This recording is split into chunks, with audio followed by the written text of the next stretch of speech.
Okay, now I'm going to talk about the last unit, which is about the atomic structure and the energy levels and how light is being absorbed by electrons and emitted.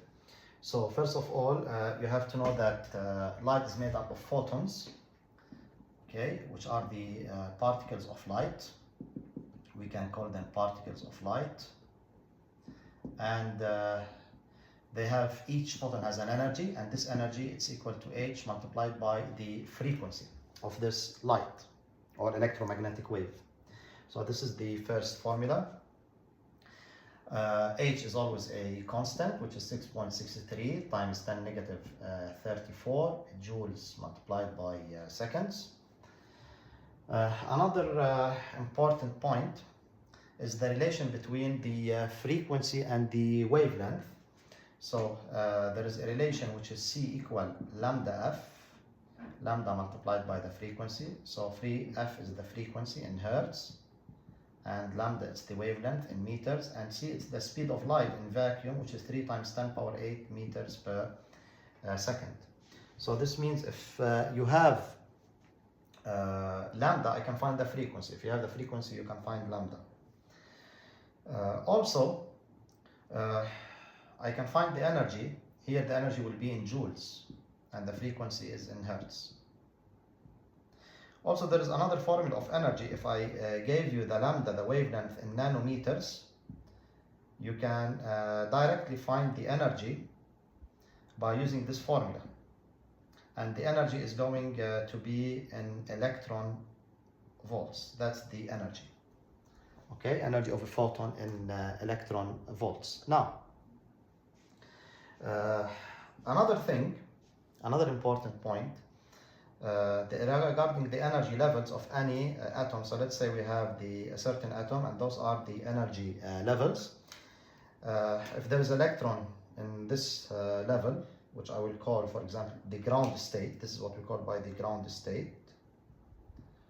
Okay, so in order for this electron to jump up, it has to take light. So it should absorb light, or a photon. So a photon here, or a light, a particle of light, will be absorbed by the electron. So the electron will jump up now to a higher level. But to this certain level, it cannot go in between. It should go to one of those excited states, we call them. Okay. First, this is the first, for example, excited state. First excited state. This is the second, and so on. Now, if there is an electron here, let's say, and if this electron goes down to another level, to a lower level, means it's losing energy. Because as I go up, I'm going to high energy levels, high energy. As you go down, you are going to low energy, or lower energy. Which means if the electron goes down, it will lose energy. But it will lose it. Energy cannot be destroyed. It will transform it into light. So now a light is being emitted. A light is being emitted as it goes down from higher to lower. This means the whole idea here is that as it goes down, the difference of those energy levels, so the difference of those energy levels, let me write it here somewhere. Okay, here. So the difference of those energy levels, it's equal to the h multiplied by the frequency, or if you want, 1240 over lambda.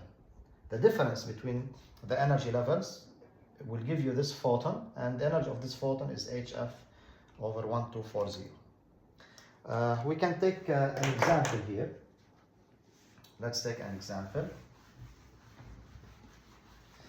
And usually the energy levels of the atoms, their values are in negative. They are in negative.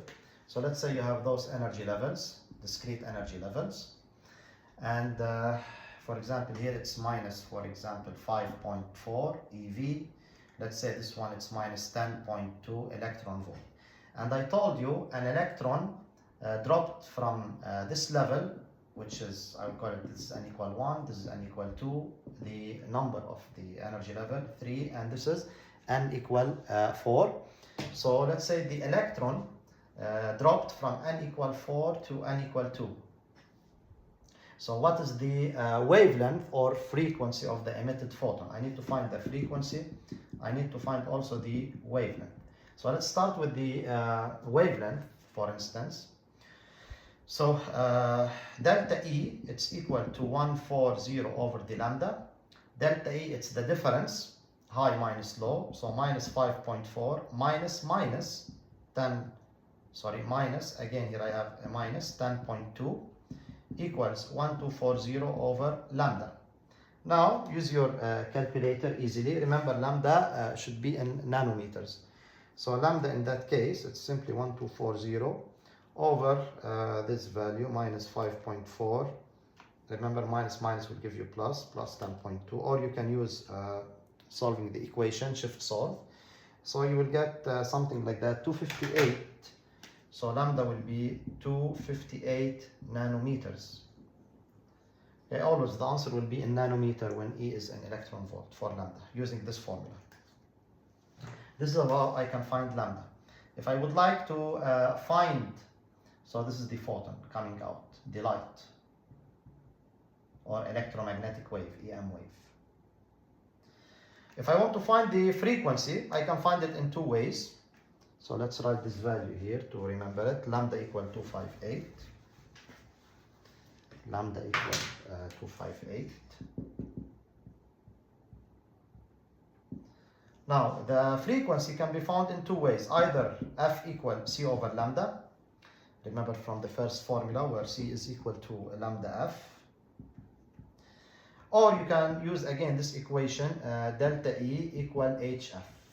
So here, F will be 3 times 10 power 8 over lambda, which the one that you found, but it's in nanometer, you have to change it to meters, so you multiply by 10 negative 9. And if you do the math, you will get the correct frequency. So the frequency will be 3 times 10 power 8 over 258 multiplied by 10 negative 9. And it will be around 1.16 times 10 power 15 hertz. 1.16 times 10 power 15 hertz. This one as well, delta E, it's the difference between the energies, as I said. So minus 5.4, minus plus 10.2, but here it's in electron volt, so you need to change it to joules. To change it to joules, you multiply by 1.6 times 10 negative 19. Equals HF, and H 6.63 times 10 negative 34 multiplied by the frequency. So this is very important because the DE, it's an EV. I need to change it to joules to get the frequency in hertz. So you will get the same answer. I will get the same answer. 1.16 times 10 power 15 hertz. You can check it by doing the problem yourself. H will be given for sure in the exams, as well as the speed of light. Okay? This is an example.